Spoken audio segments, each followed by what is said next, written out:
Il y a aussi des familles qui ont de plus en plus de mal à se nourrir. Certaines zones sont particulièrement touchées, comme ici, à Grigny, dans l'Essonne. C'est l'une des villes les plus pauvres du pays. 1 habitant sur 4 est au chômage. Alors comment faire pour limiter les effets de cette crise? Reportage François-Xavier Ménager, Olivier Cresta. Est-ce que vous pouvez descendre en bas du bâtiment? On est là, s'il vous plaît. De plus en plus d'appels. Merci, à tout de suite. Pour livrer des denrées au pied des immeubles.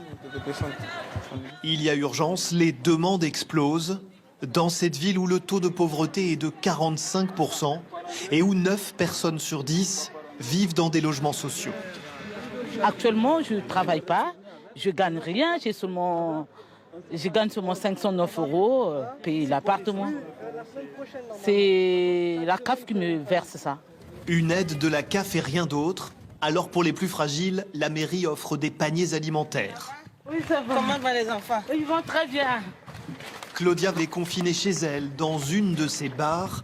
Intérimaire, elle ne travaille plus et s'occupe de ses enfants, tous confinés. Ici, j'habite avec mes 3 enfants dans un 21 mètres carrés là. 21 mètres carrés, pas d'ordinateur pour suivre les cours des professeurs. C'est pas possible, je n'arrive pas. Je n'arrive pas. Et je me demande si ça, quand ça va finir, c'est très, je sais même pas comment je vais dire. Avec les garçons, vous voyez comment ils sautent partout. Et il y a déjà 1 mois qu'on est là. On tourne là.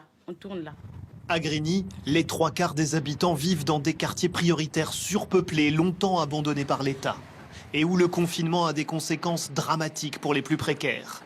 La mairie a donc transformé une salle de spectacle en banque alimentaire. La ville achète fruits et légumes à des agriculteurs locaux. Entreprises, associations font des dons, mais la demande est si forte qu'il faut rationner. Dans les cartons, tu mets au moins une pomme par enfant, une pomme par parent. Et en fonction de la compo, tu peux rajouter 2 pommes supplémentaires. Les familles n'ont pas d'aide financière pour pouvoir subvenir à leurs besoins. Donc elles comptent beaucoup sur la solidarité des communes, des maires. Et donc nous, les salariés de la ville, eh bien, plutôt que de ne pas travailler, on travaille pour eux. Service public, c'est ça. Pour éviter les mouvements de foule et par mesure de sécurité, les livraisons se font uniquement chez les habitants. Le maire parle d'une situation de crise inédite et on appelle à l'État. Nous mesurons l'urgence sociale à l'explosion de la demande de colis alimentaires qui a été multipliée par 4 depuis le début du confinement. Et ça, c'est pour nous un critère d'alerte sociale. Et donc, il y a un effet ciseau qui est terrible pour les familles qui, autrefois, avaient un reste à vivre difficile. Aujourd'hui, c'est un reste à survivre. En plus de l'alimentation, il faut aussi gérer les cours à la maison quand on n'a pas d'ordinateur. Le coût financier, personne ne peut acheter un ordinateur à 500 € ou 400 €, personne. Pas ici en tout cas. Et pas chez moi en tout cas non plus. Dans cet espace public, ce matin, toutes les 10 minutes, un ordinateur est donné gratuitement à de jeunes élèves qui en manquent cruellement. C'est pas fait pour jouer, hein. Tu sais pourquoi c'est fait? Oui, elle le sait, voilà. On en a parlé. Au total, une centaine d'ordinateurs offerts grâce à ce patron originaire de Grigny. On a eu des enfants qui ne savaient pas ce que c'était une souris, qui ne savaient pas comment utiliser un ordinateur.